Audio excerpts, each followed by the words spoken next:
And now, without any further ado, it is time to rank the best matches of 2025. I do this every year. Last year, my match of the year was Cody Rhodes against Roman Reigns, Bloodline Rules at WrestleMania 40. There were a lot of great matches last year. Not a single women's match made my top 10. I can tell you that is not the case this year. The hardest part is always cutting this list down to just 10 or 15 and then ranking them. I had 39 matches total on my list this year. Actually, after World's End last night, we should probably say 40 matches on my list this year. I was able to slash that down to 15, but that means I've got a lot of honorable mentions. So these were some of the best matches all year. They just did not make the final cut for one reason or another. They didn't get ranked, but these are all worth checking out. So we'll start with these. This is basically in chronological order, but Jordynne Grace against Tessa Blanchard, TNA Genesis, back on January 19th. You know, I actually ordered 3 TNA pay-per-views this year. That might be a record. Like, even back when I was reviewing Impact every week for many years. I ordered Genesis, Slammiversary, and Bound for Glory. And this was Jordynne Grace's final night in TNA before moving full-time to WWE. I cannot believe that we are going on a full year and Jordynne Grace is still stuck in NXT. How is this woman not on the main roster yet? Look at the state of SmackDown right now. Like, Lash Legend just got called up. I keep hearing Sol Ruka's name mentioned. How is this woman not in that conversation? But this is a very good match here between these two to kick off the year. Cody Rhodes against Kevin Owens, ladder match at the Royal Rumble on February 1st. Some brutal bumps for both men here. Owens in particular. The idea being that, you know, he's the one who caused Cody to go to places that he would never ordinarily go to. He brought out a side of Cody that, you know, like a mean streak in him that we don't usually see. And Owens pushed him to this. And I remember saying in my review when I talked about this match, I hope Owens is not legitimately hurt because he took some hard bumps on his neck. And of course, now we know he was already hurt before this match, but I'm sure the bumps he took here did not help his case. And now we have no idea when or if we're ever going to see Kevin Owens back in the ring. But this was a hell of a match here. The 2025 Men's Royal Rumble match is one of my honorable mentions here. I thought that this was actually one of the best Rumble matches that they have done in many, many years. I really like the star power in there and just the way that some of them were used. And, obviously people talk about the iShow speed spot with Braun Breaker. I just think that from top to bottom, whatever you think of the outcome and who won, this was one of the best Rumbles that they've done, honestly. Will Ospreay and Kenny Omega against Kyle Fletcher and Konosuke Takeshita at AEW Grand Slam Australia back on February 15th. Kevin Owens against Sami Zayn, unsanctioned, at Elimination Chamber March 1st. Men's and women's Elimination Chamber matches on March 1st. I thought that this was the best women's Elimination Chamber match that WWE has ever produced. Right from the very beginning of it, we had Jade Cargill making her return after being attacked months earlier, right? Who done it? And that great swerve when she marches down to the ring and she gets inside the chamber and Liv Morgan is like begging off, and instead she goes and attacks Naomi, and the reaction that this got, like, you live for that kind of reaction. And that's how the match started. But I thought Liv Morgan was the standout performer in this match. She took a beating in there. So that was and the men's match was very good too, but the women's, that was the best chamber they've done since they started doing them in whatever year it was, 2018, 2019. Kenny Omega against Konosuke Takeshita. AEW Revolution, March 9th. Not a whole lot else to say about it. Just an excellent professional wrestling match. I just could not find room for it on my top 15, but just an awesome match. As was the steel cage match between Will Ospreay and Kyle Fletcher at that same Revolution show. There were things about the match that brought it down for me, just in terms of just some of the bumps, and we're talking big bumps here, and then some of the lack of selling that followed it. Like, there were things that irked me about this match. Doesn't mean that it wasn't an excellent match. It doesn't mean that, it wasn't kind of a good payoff to a feud between two former friends. I just didn't have it in my top 15, but it's certainly a match that is worth going back and checking out if you never saw it before. Mercedes Moné against Athena. We got a taste of it. We got one match between them. That was it. Dynamite Spring Breakthrough on April 16th. An excellent match here. Will Ospreay against Konosuke Takeshita at that same Dynamite Spring Breakthrough show. Also an excellent match. Chad Gable against El Hijo del Vikingo at the AAA Worlds Collide show for the AAA Mega title. That was back on the same day as Money in the Bank, back on June 7th. They gave those two guys the main event, and they tore it up. And it was great to see, which makes it, a real bummer that Chad got hurt not long after this, because it finally felt like, all right, he's doing the El Grande Americano thing, but even as Chad Gable, like, he's getting more time to show people what he can really do. Like, he was in the main event of this show. He could be in the main event on any show. And then he got hurt. A few weeks later, he got hurt, and he's been gone ever since. But this was a great match. Will Ospreay against Swerve Strickland. AEW Dynamite Summer Blockbuster on June 11th. Excellent match. Swerve Strickland and Will Ospreay against the Young Bucks at All In Texas on July 12th. Kenny Omega against Kazuchika Okada at AEW All In Texas. Not the best match these two have ever had, but even not the best Omega-Okada match is still very good. Becky Lynch, Bayley, and Lyra Valkyria for the Intercontinental title at Evolution on July 13th. That was an excellent match. I love the finishing sequence, too. Bandito against Hechicero at Ring of Honor Death Before Dishonor on August 29th. And the only reason I saw this match, they were having technical issues with the pay-per-view. So Tony Khan decided, you know what, we're going to put the rest of the show on YouTube for free, which was great. And I remember watching it, and like the counter had gotten up to like 20,000. And again, this was unannounced, last minute. And he had 20,000 people just on YouTube alone watching the Ring of Honor pay-per-view. I was one of them.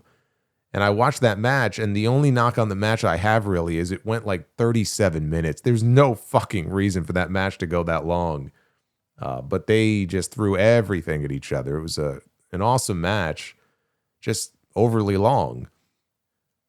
John Cena against Logan Paul at Clash in Paris, August 31st. One of the better matches on this John Cena retirement tour. Not the best, but I enjoyed that one. Io Sky against Stephanie Vicaire at WrestlePalooza, September 20th. Okada, Takeshita, and Mascara Dorada at AEW All Out on September 20th. Same night as WrestlePalooza. Coming into this match, I was critical of why this needed to be a three-way. Like, why is Dorada in there, right? Because they were building up Takeshita and Okada, and you wanted to see those two go at it. But boy, am I glad they added Dorada, because Dorada, he was the star standout here. He was fending for himself against the other two in the early going. But then we got Okada and Takeshita going at it. Dorada was like a one-man show out there. And he was lighting that crowd up with every big move that he would hit. Okada hit a Rainmaker to Dorada to win it, but it was a battle with these three. And the crowd was hot for it. For Dorada, this right here was his standout performance so far in AEW. He really brought it here. You knew he was eating the pin at the end of it, but he was going to make the most of the opportunity. And what we got out of Takeshita and Okada was just enough to kind of pique your interest in wanting to see a proper singles match between the two of them. This is where I started pushing for a match between them in the Continental Classic. And we got that match. We just didn't get it in the finals like I figured we would. And this next match, it breaks my heart that I could not include this in my top 15 because I really wanted to, but I just can't do it. Javon Evans against Leon Slater for the X Division title, TNA Bound for Glory on October 12th. First of all, this was a really good year for both these guys, right? Both of them are very young, only 21 years old. Leon Slater is a tremendous performer. Javon Evans is great. He's got this just infectious energy about him. And yeah, a lot of it is a lot of high spots and these kind of high risk, death-defying things. But just when you watch him, the way he moves around the ring and the way he flies around, it's just very unique. He makes it look very, very easy, but he's just fun to watch, right? And again, we see him all over the place, different companies, different shows and brands. So it's been a really good year for both of them. One of the cool things about a WWE TNA partnership is the ability to do matches like this. That would not be possible if the two companies were not working together. There is, however, a downside to that, as we saw with the finish of this match. This match was going great. This match was so much fun to watch. And the crowd in the building, like, they treated this like it was a special event. They were on their feet. They were giving him a standing ovation. There were some spots they did. There was like a cutter, like an RKO fake out, I think, that Javon did. That was like, I remember watching that going, how come Randy Orton hasn't tried something like that? Like, innovative stuff. But then they go to a time limit draw. And the heat that this got, my God, you can melt steel. And Santino Marella is the director of authority for TNA. He comes out and he announces, all right, we're going to give them 5 more minutes, right? And everyone goes nuts. And I'm like, okay, so long as we get a clean finish here between them, that's pretty cool, right? You kind of swerve the fans into thinking, oh man, they're going to fuck us out of a real finish here. But then, all right, we'll give you 5 more minutes, and everybody loses their minds. And the place exploded. They each hit opposite corners, and they were psyched and they were ready to go. And then they wrestled another, 90 seconds before even more fuckery occurred. Even worse fuckery when the lights went out and the Dark State Geeks showed up from NXT. This was a TV finish. This was not a pay-per-view finish. This was not a finish to a match on their biggest show of the year. Here you had two companies that did not want their young star to lose. So this was the compromise. We'll do the match, but we can't give you a proper finish. In fact, we'll give you the worst possible finish that we could give you by sending these other guys out there to put heat on them. These other guys that nobody cares about. I get why they did it, but it doesn't mean that it's any less shitty. It still sucks. And it ruined, for me, what absolutely would have been a top 10 match if we had a proper finish. But I can't do it. Honorable mention for sure, but I can't put it in my top 15. Konosuke Takeshita against Zack Sabre Jr. at New Japan King of Pro Wrestling on October 13th. Of course, Takeshita going into the Dome next weekend as the IWGP champion. This is a great match here between these two. Sami Zayn against Ilya Dragunov on the October 17th edition of SmackDown. This is the return of Ilya Dragunov after a 13-month layoff after a torn ACL. In his first night back, he has a banger of a match with Sami Zayn and wins the United States Championship. And he would go on to have a lot of really good matches in the ensuing weeks, and so did Sami, but this one right here stands out above most, if not all, of those other ones. Brodito against Okada and Takeshita at AEW Wrestle Dream on October 18th. Great tag team match here. Io Sky against Mayu Iwatani at the Marigold Grand Destiny show October 26th. They sent Io over there to wrestle Mayu, two of the best in the world. No surprise there, they had an excellent match. We had Brodito against FTR for the AEW tag team titles at Full Gear on November 22nd. Mercedes Moné against Chris Statlander at AEW Full Gear for the Women's World Championship as Mercedes yet again fails to win the big one. Kyle Fletcher against Speedball Mike Bailey in the Continental Classic from the Winter is Coming episode of Dynamite on December 10th. What a fucking match this was. And then look at these.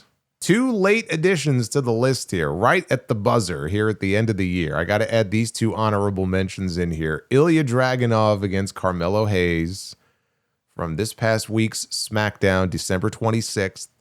Carmelo Hayes wins the United States Championship. They had an excellent match.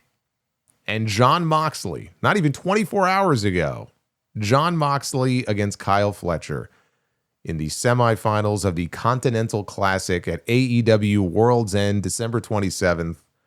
The best match in the entire tournament, in a tournament full of great matches. I would not have expected Jon Moxley and Kyle Fletcher to be the ones to go out there and do it. Although Kyle Fletcher, again, he's had some great matches in this tournament. But I had to at least get this on the honorable mention list. And I was thinking, like, is there a match I can remove from the main list and kind of sneak this in there, or is that too much of a recency bias? And it probably would be. But I thought, you know what? I'm keeping my list locked in and giving this an honorable mention.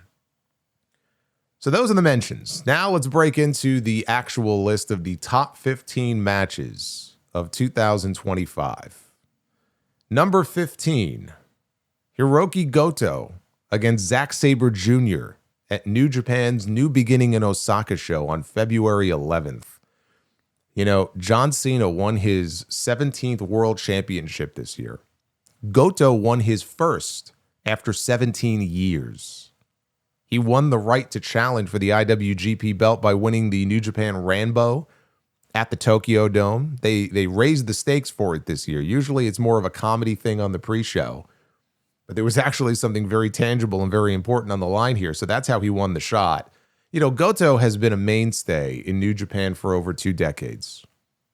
Always a bridesmaid, never a bride. He had done everything that there is to do, every title there is to win, except win the big one. Great wrestler, but not good enough to be the guy, right? That was the rap on him. And it had been 10 years since the last time he challenged for it, but Goto finally finished his story. A few months shy of his 46th birthday, he wins the championship, and he dedicated the win to his father, who passed away last year. He had his kids in the ring with him, his son, his daughter, as he was talking to the fans. Over 5,000 extra fans, by the way, to the point where they had to reconfigure the stage to accommodate for more seats. This was after they announced that he was getting this shot. They sold that many extra seats. He spent 138 days as champion before dropping it back to Sabre in June. But what a great moment this was. A great moment to cap off a great match. Like, the best matches will make you feel something. You know, ideally they have a great story going into it. The story here is like what I said. I mean, it's a guy who just had never won the big one before, and this probably was going to be his last shot. And then the emotion of it and the family afterwards, like, it made for a great match overall. Number 14, John Cena against AJ Styles at WWE Crown Jewel Perth on October 11th. These two had a great trilogy in 2016 into 2017. And some of the best matches, honestly, of John Cena's career or AJ's career, they came against each other. They just blended well together. The chemistry they had just worked. But this match here, there was no story.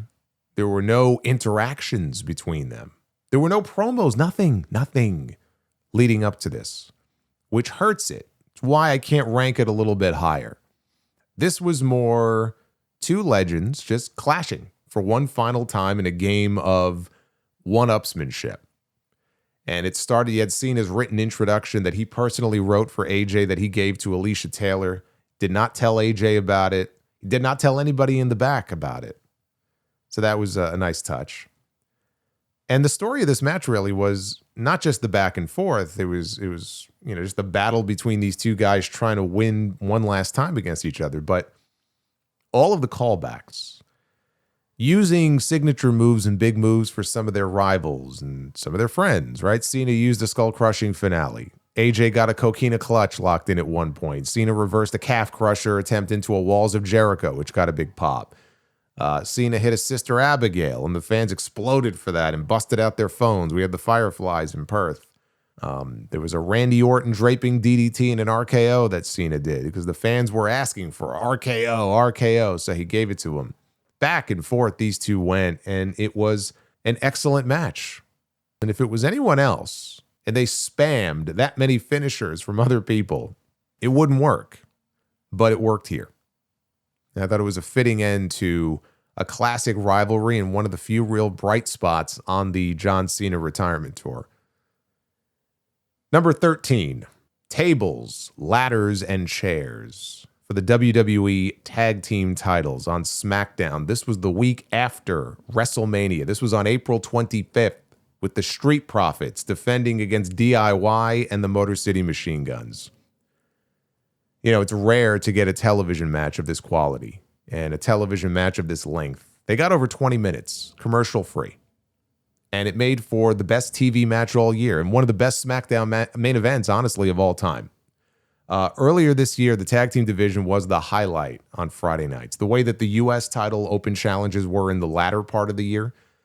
I mean, you had the Street Profits, you had DIY, the Machine Guns, Los Garza, Fraxium, even Pretty Deadly was in there. They were tearing it up. They had some must-see matches on these shows, but none more so than this one. This only had 3 teams, but that's still 6 bodies out there in this car crash match, which is as good as any car crash match you'll see all year. 6 men who had a chip on their shoulder and something to prove because they were left off the WrestleMania card. We got the New Day against the Viking Raiders at WrestleMania. Also, they could promote a fucking video game. They had a video game sponsorship, this Clash of Clans mobile game. That is the only reason, I'm telling you, the only reason that New Day and Viking Raiders got a match on this year's WrestleMania card.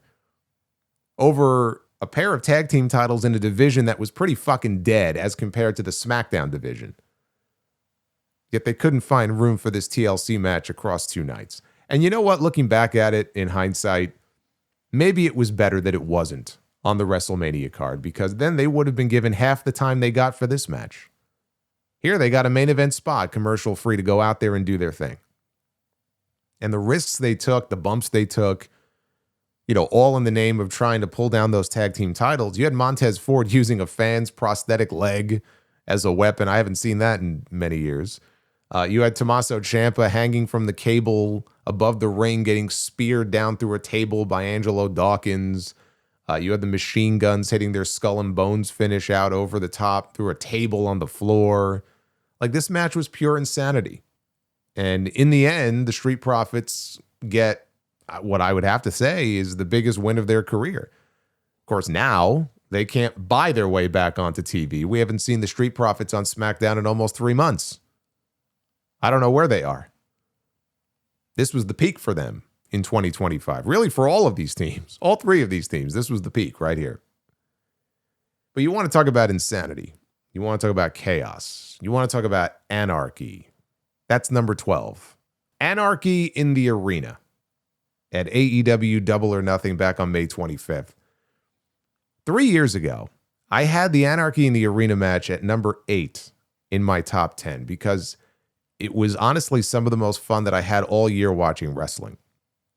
And there are things I've had on these lists over the years where I've taken some shit for, and I think most people would be in agreement with me and would be cool with it, but I took shit even for having fucking Bad Bunny, against Damian Priest a few years ago as one of my top matches of the year, which it was, by the way. But the same thing with the Anarchy in the Arena thing. There were people, how is this in your top? Well, because it is. You don't like it, tough shit. When I watch wrestling, there are matches where I might not expect to have fun watching it, and then I do. And then there are matches where I'm like, man, this is going to be one of the greatest matches of the fucking year. And I'll watch it, and maybe I set my expectations too high, but then it doesn't meet that bar, right? You get some surprises. You don't know how a match is going to make you feel. This match was fun. This was some of the most fun I had watching wrestling all year. It was Jon Moxley, Claudio Castagnoli, Wheeler Yuta, Marina Shafir, and the Young Bucks against Swerve Strickland, Kenny Omega, Samoa Joe, Powerhouse Hobbs, Katsuyori Shibata, and Willow Nightingale. This was the first time they included any women in Anarchy in the Arena. Now, they started playing I'm So Excited by the Pointer Sisters because Tony Khan was going to get his money's worth for that song one way or the other. This is one of the staples of Anarchy in the Arena. There's a song they play, in the background. So they started playing that, and Kenny Omega cut that shit off, and he said, we got to get something better than that. And that's when they queued up Let the Bodies Hit the Floor by Drowning Pool. And the song fit the match so well. And it was a lot of fun to hear just as chaos ensued. Even the crowd started singing the song. At one point, Swerve jumped off the stage at Claudio, who hit an uppercut out of midair before delivering a giant swing into a speaker.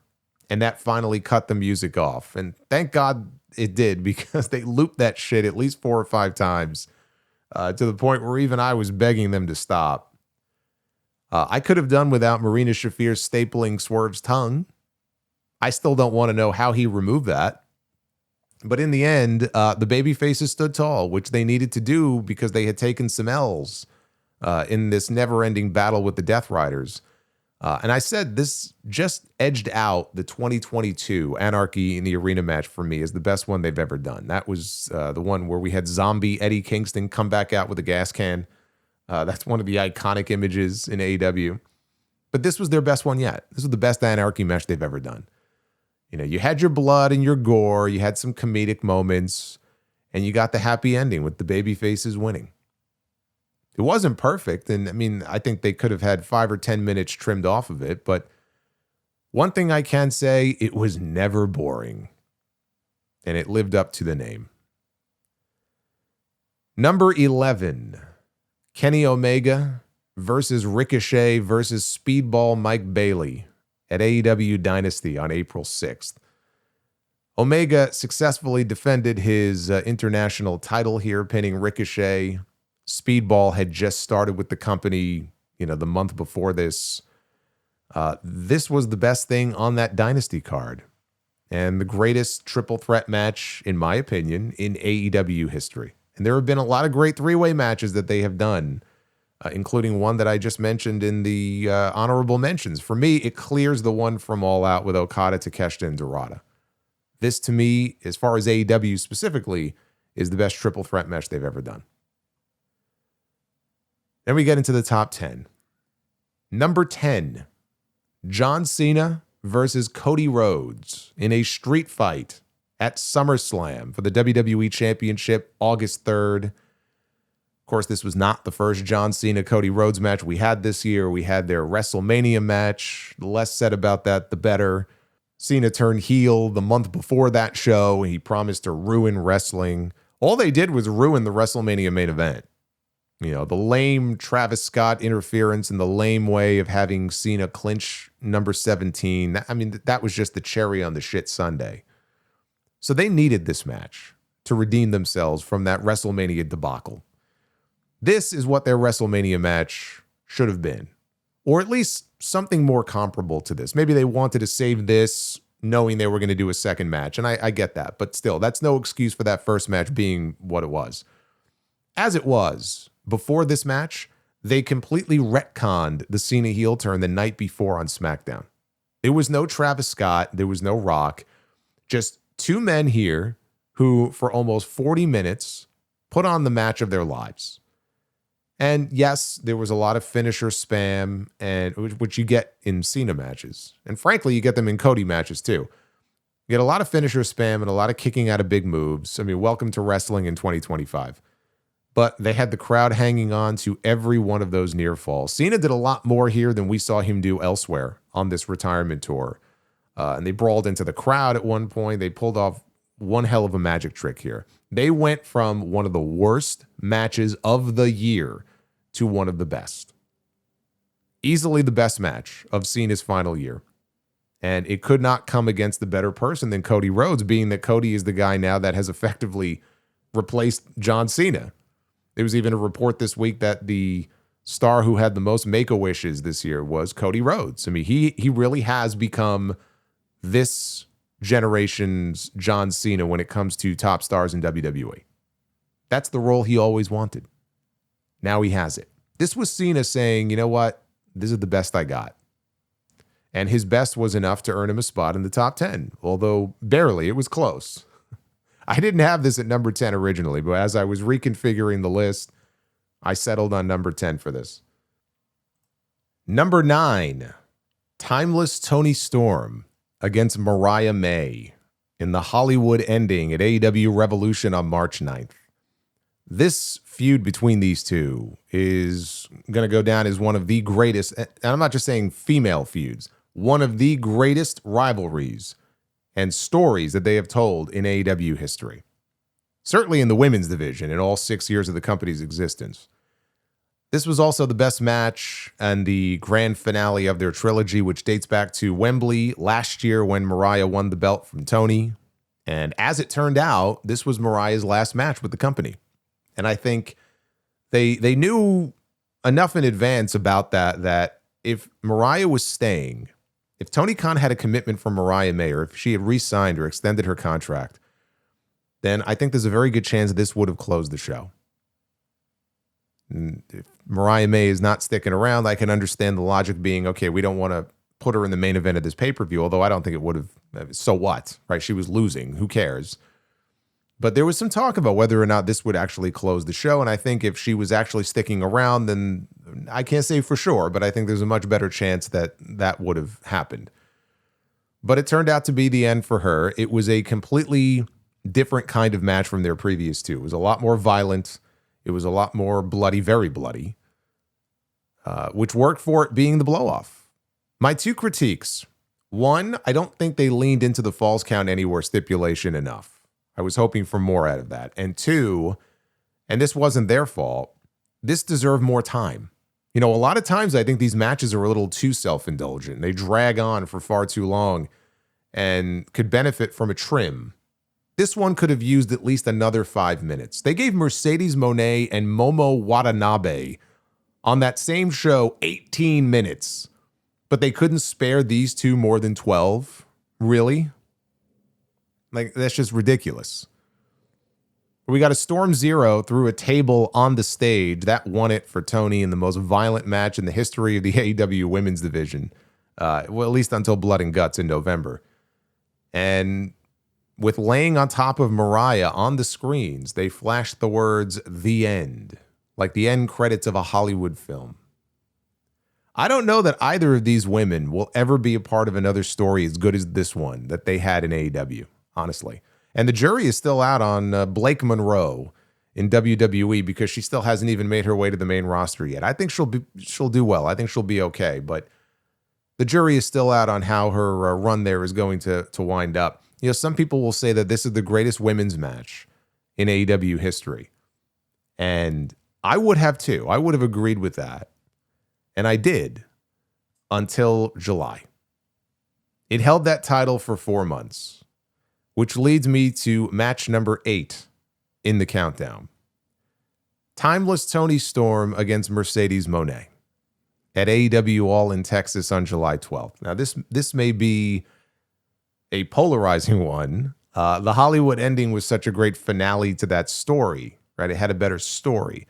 But as a match, I said it after All In, and I'll say it again now. I think this one edges that one out just a little bit, but I think it edges that one out. Just purely on story alone, yes, I would go with Tony and Mariah. But this was a great wrestling match without the reliance on the blood and the violence and the glass and all that stuff. It was a battle between the two biggest female stars in the company. It was champion against champion, and it was the first loss of Mercedes in AEW. She just could not win the big one. For all the belts that she was collecting throughout the year, she just could not win the biggest one of them all. And now this is a pattern for her because now she failed twice trying to challenge for this championship. But they went out there for 25 minutes, and they had an excellent match. I was not thrilled with Mercedes kicking out of 3 Storm Zeros, but it led to the Avalanche Storm Zero to end the match. No way I am ranking this here if she kicks out of that. I'm not putting this on the fucking list if she kicks out of that. But Tony had to put a little something extra on things to finally finish her off, and she did. Number 7, Roman Reigns versus CM Punk versus Seth Rollins in the Night 1 main event of WrestleMania 41 on April 19th. If John Cena and Cody Rhodes had one of the worst WrestleMania matches, one of the worst WrestleMania main events in years, then these three had one of the best. I can't rank it above the Avengers Endgame match that we got in Philadelphia last year, but this was an excellent match with the story going into it having to do where Paul Heyman, his allegiance, where does his allegiance lie? These three, they were out there, they were cooking with oil. We got a triple down, and then it was time for the wise man. And Heyman grabs a chair. Punk is looking at him, right? He walked Punk out to the ring that night, his best friend. Roman is looking at him. Punk is looking at him. And he slides the chair in to CM Punk. And Heyman climbs into the ring, and as Punk limps towards Roman with the chair, Heyman drops down to a knee, and he gives Punk a low blow. And Heyman is hysterical. He's yelling at Punk, "You made me choose. You made me do this." And he delivers the chair to Roman, who whoops Punk with it. But then Heyman points out, hey, he's getting up. Seth Rollins is getting up, and he tells Roman, "It's yours, my tribal chief." And Roman's all set up to deliver a chair shot to Rollins the same way Rollins did to him in the Shield all those many years ago, until Heyman drops down to a knee and he delivers a low blow to Roman Reigns. And he didn't just deliver a low blow. I feel like I'm underselling it by just calling it a low blow. He didn't just deliver a low blow to this man. He gave him a proctology exam. He gave him a full cavity search with this low blow. And Heyman hands the chair to Rollins with a smile on his face. An actual double cross. He didn't just betray one man, he betrayed two men. I mean, this guy just goes whichever way the wind blows. He turned on Brock Lesnar twice, turned on Roman Reigns, he turned on CM Punk multiple times. Now Brock is back with him. Braun Breaker beats up Seth Rollins, and the first chance he gets, he leaves Seth, he goes to Breaker, and he dumps Seth. Why would anyone pledge their loyalty to Paul Heyman? I have no idea. But it was a fantastic main event with a great twist ending. I am a little sad. I thought that there was a chance coming out of night one that Rollins and Heyman could help Cena beat Cody, and we would end up with like Rock, Cena, Rollins, and Heyman as a group, with Rock pulling all the strings to get back at Cody for telling him to go fuck himself at Elimination Chamber. And then you have Cody and Roman and Punk all having to work out their differences and come together to fight the good fight, right? Along with the likes of guys like Randy Orton, the Usos. But there I go again, booking the territory. God forbid we actually get creative with things. But Rock wasn't interested in doing anything for the rest of the year. And Roman is barely ever around, so it would have been tough to do that. You know, Roman even doesn't make very many appearances on TV, so that kind of hurts that idea. But one of the weakest night ones that they have ever done for a WrestleMania. Like, imagine how much worse it would have been with the Cena and Cody match headlining instead of this one. So, yeah, we got a great match to cap off a very weak night one. But that now leads us to number 6 here on the countdown, which is MJF versus Mystico. Title versus mask at Arena Mexico at CMLL's 92nd anniversary show on September 19th. And God bless the person who, I forgot where they posted it, but they posted this full match up on TikTok of all places. I watched the match on TikTok. It was the whole thing from start to finish. So I got to see it. You know, CMLL had a pretty incredible year at the gate. And Mystico is the main reason why. Sellout after sellout at Arena Mexico. This was no different. Over 16,000 fans to see their guy, their hero, put his mask on the line against the foreign heel, vowing to unmask their hero. MJF, he entered as the defending CMLL World Light Heavyweight Champion. In any other venue, I don't know that this match makes my top 10, but the heat for this was just off the charts. The rivalry with them had been building for months. I think it even carried over into MLW at one point. This was not their first match, not even at Arena Mexico. They wrestled on Dynamite on their Grand Slam Mexico show back in June. And in this match, MJF attacked him right from the start, right from the bell, while Mystico's music was still playing. So I don't even know if the bell had rung yet. But yeah, they love that song, right? Mystico's theme song, they're all singing it. And so he jumps him. And MJF is ripping at the mask, and he posts him outside, and immediately Mystico, through the torn mask, he begins bleeding. Now, we see blood all the time in AEW. Like, if somebody blinks, they bleed. And even a handful of times each year in WWE, although usually it's hard way. But in CMLL, blood is banned. Like, they pack in these shows every week with people who are there just to have fun. They're not interested in seeing a bloodbath every single week. So because they don't allow blood, this meant more. And he didn't just bleed. Like, this was bad. He was bleeding a lot right from the beginning of this match. This was something they were not used to seeing. And it became the story of the match. This man has lost so much blood. My God, he could barely stand up straight at some points. He was on, wobbly legs, spaghetti legs. Yeah, I was going to say Mystico's selling in this match was top notch, but when you lose that much blood, I'm not sure how much of it is selling anymore. But yeah, he looked like he might bleed to death out there. He was fighting back, though. He kept fighting back, and there was a great count-out tease at one point where he dove back into the ring just in the nick of time to save his mask. And when it was over, Mystico called it one of the, if not the, favorite match of his career. And he's had a lot of big matches, so that's saying something. But in the end, he gets the win. He taps out MJF, and everybody cheers. For MJF, I think it's a top 3 match all time for him. It's right up there with the dog collar match with CM Punk and the Iron Man match with Bryan Danielson. Like, it's in that conversation. If not top 3, then top 5. That's how good this match was. Now we get into the top 5. Number 5, Kenny Omega. His return to action against Gabe Kidd at Wrestle Dynasty on January 5th. Wrestle Dynasty was a joint show, a co-promotional show at the Tokyo Dome with talent from New Japan, AEW, Ring of Honor, CMLL, and Stardom. And it was a one-time thing for now because they're not doing another one next year. I mean, their big draw at the Tokyo Dome next weekend, is Tanahashi's retirement match. Like, that's the main thing that's drawing 50,000 people for the Tokyo Dome on January 4th. And so without a comparable attraction, I get it. Like, it doesn't make sense to do another one of these right now, the very next night at the Dome. As it was, they only put 16,000 people in the Tokyo Dome for this show. But it gave us one of the best matches of the entire year with the return of Kenny Omega. He was out for 13 months, a 13-month layoff where he nearly died from diverticulitis. And he had surgery to remove about 10 inches of his colon. So you don't know what to expect. The guy's coming off major surgery. He hasn't wrestled in over a year. He's all beat up.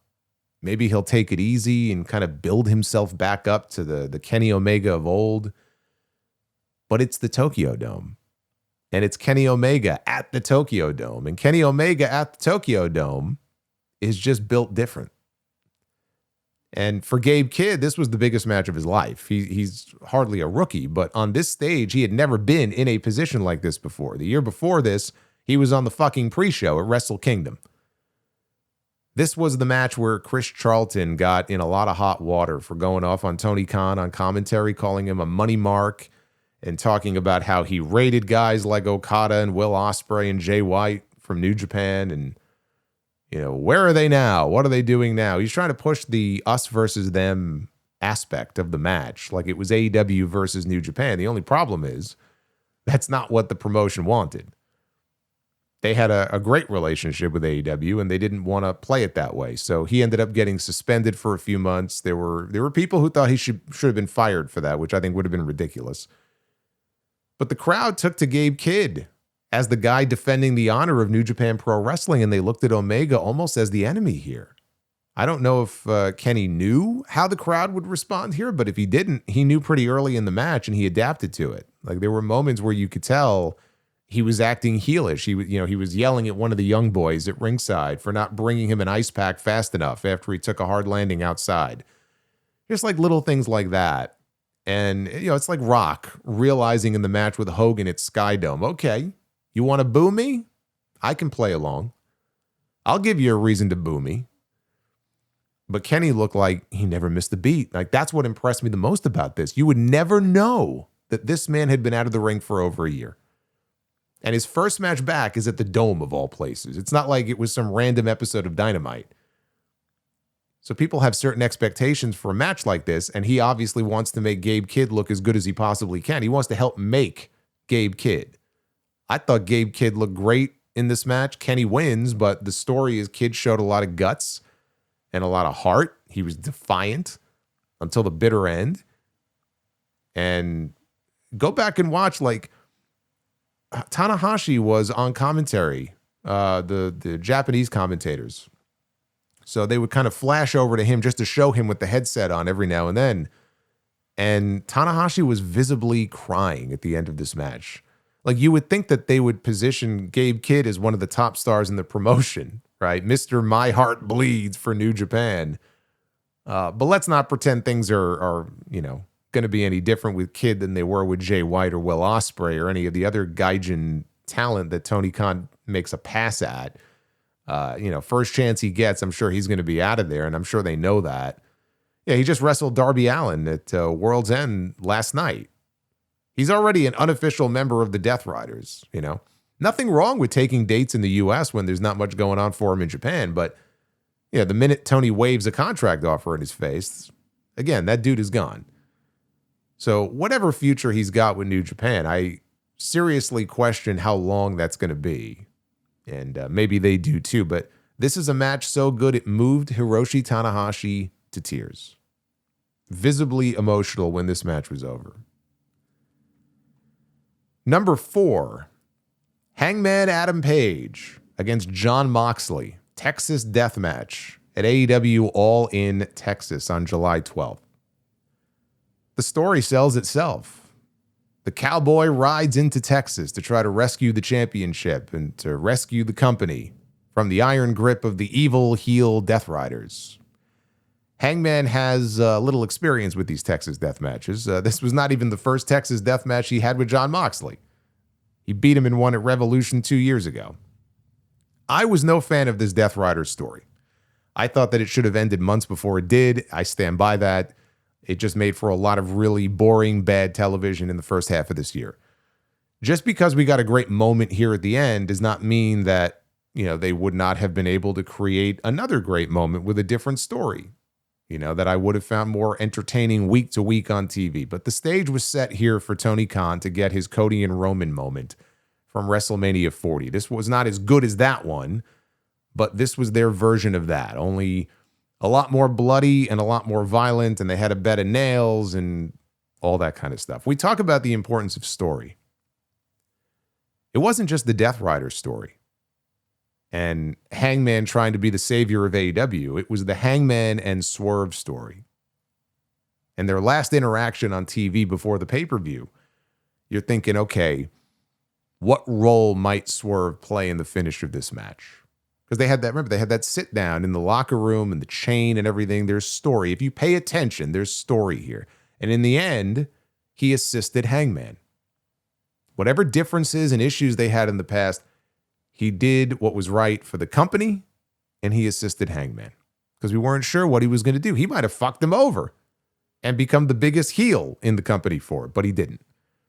He tossed the chain to Hangman. We had Darby Allin fresh off his Mount Everest trip, for lack of a better word, his voyage, making a cameo here. Bryan Danielson, who was killed off by the Death Riders, making a cameo, hitting a Busaiku knee. Will Ospreay, Swerve, the Young Bucks. It was overbooked to all hell, but in a way that made sense for all of the torment that the Death Riders put these baby faces through all year long. They got their comeuppance. And in the end, Hangman got Moxley to tap out, and he pulled the world championship out of that briefcase for the first time since last year. We had not seen the belt. It was the culmination of Tony Khan's top storyline, and they at least got it right in the end. They gave the fans the big celebratory moment that they were waiting for. The broken glass and the forks to the head and the bed of nails. It's not my thing. Not a fan. I don't need that to enhance a match like this, but with the Texas Death stipulation, you knew what you were getting here. It did not detract from the main story of the match. And despite all of that, it still doesn't crack my top 3. These were the 3 best matches that I saw. My favorite matches here in 2025. Number 3, Rhea Ripley, Io Sky, Women's World Championship at WWE Evolution on July 13th. Some wrestlers, they just have chemistry. Some wrestlers don't. These two do. And for all the times that they have fought, Rhea Ripley has never been able to figure out Io Sky. She just cannot beat her. That was the story coming into this match as they headlined the first all-women's PLE since the first Evolution in 2018, which did so well that they never did another one until this year. The same weekend as AEW All In and Saturday night's main event with Goldberg's final match. It was a very busy weekend, and the card was put together very hastily, almost like it was an afterthought. These ladies went out there, and they stole the damn show. I fucking loved this match. For over 25 minutes, they went out there and they beat the brakes off each other, and the crowd was totally invested in it all the way through. Two fan favorites. You know, it was hard to choose, but they were hanging on to every near fall, every big move. Rhea would try for an avalanche riptide. She couldn't get it. Jessica Carr, she was the referee. She got taken out by a springboard dropkick from Io. And then Rhea hit riptide and got the visual pin, but there's no referee. And she starts to lose it. That's when things spilled deep into the crowd. I wasn't expecting them to fight off into the crowd like that. Nor was I expecting Io to dive from 12 feet up off a stack of equipment cases down onto Rhea like a maniac, but we got that too. So they end up back in the ring. Io hits the moonsault. The referee is back in now. Rhea kicks out, and Io just cannot believe it.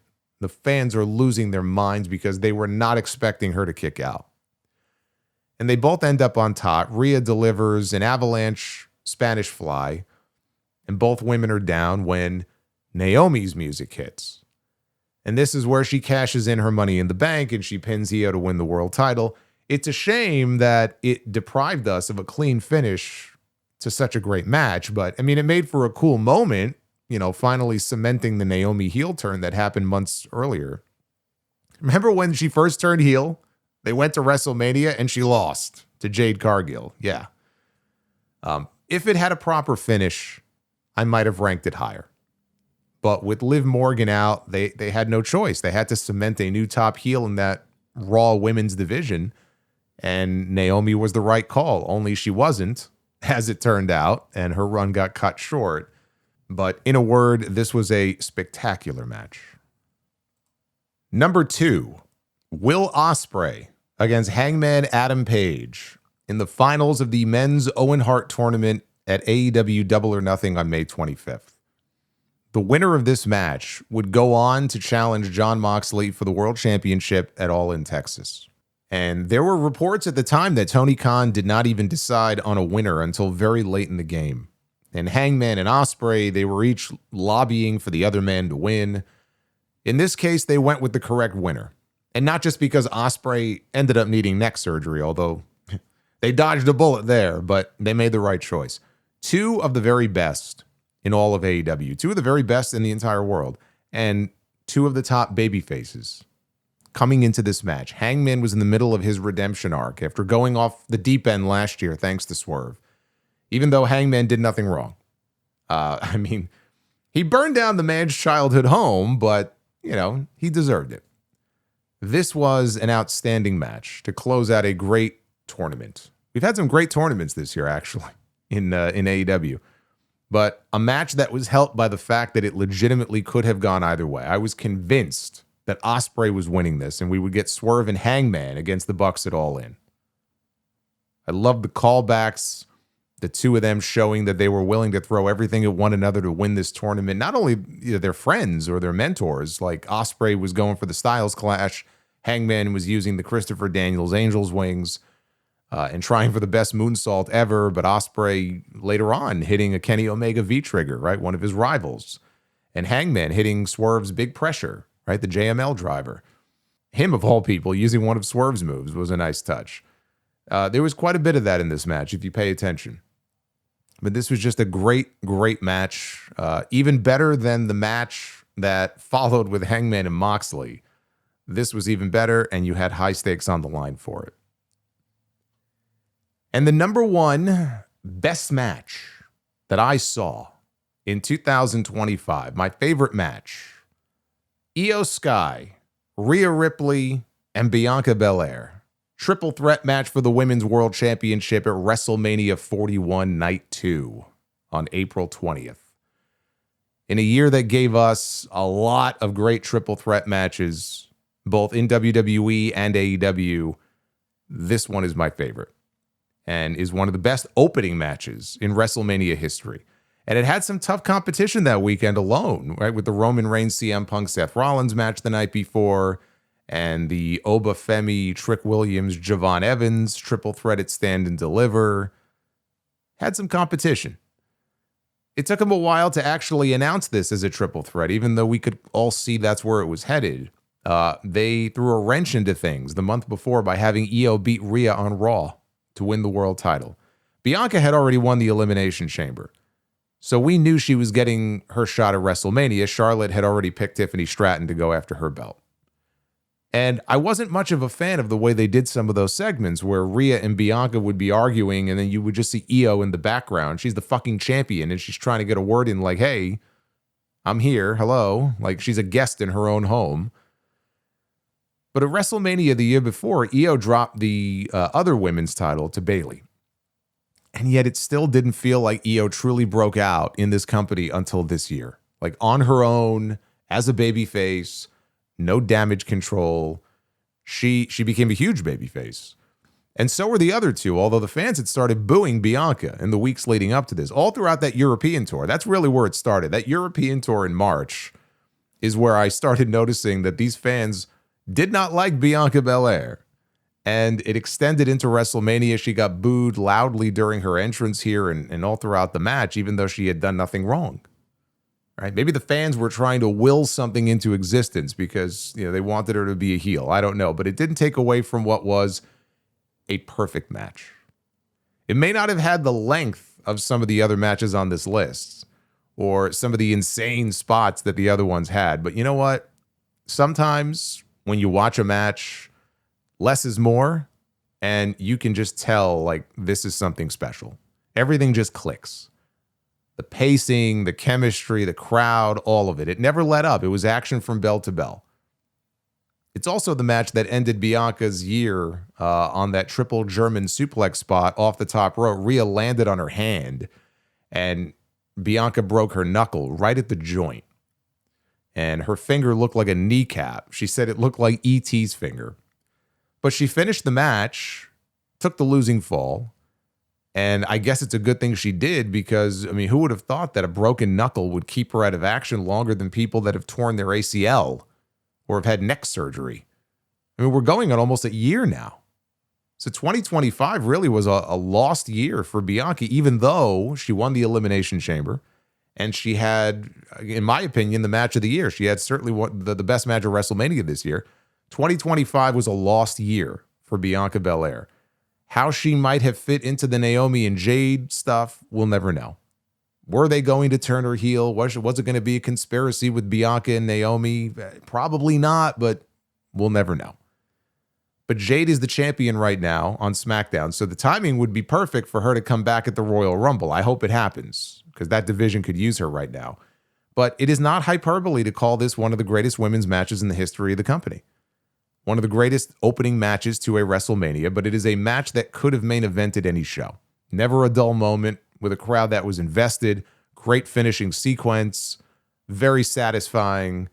As overlooked as Io was heading into the match, she proved to the other two why that was a mistake. It may not have had the story coming into it that the night one triple threat had, but this was the better match. And it's interesting to see, what I have had as my number one match each of the past few years and how different all of these matches are. Like last year, it was Cody and Roman. The year before that, it was the Iron Man match with MJF and Bryan Danielson. Before that, it was the trilogy. I lumped them all together. The trilogy with FTR and the Briscoes. I couldn't just narrow it down to one. Like all very different kinds of matches when you look at each year. But that's wrestling, right? You never know how something is going to resonate with you. 4 of my top 10 matches this year were women's matches. Before this, I did not have a women's match in my top 10. I've had them in my top 15, but I did not have a women's match in my top 10 since 2020.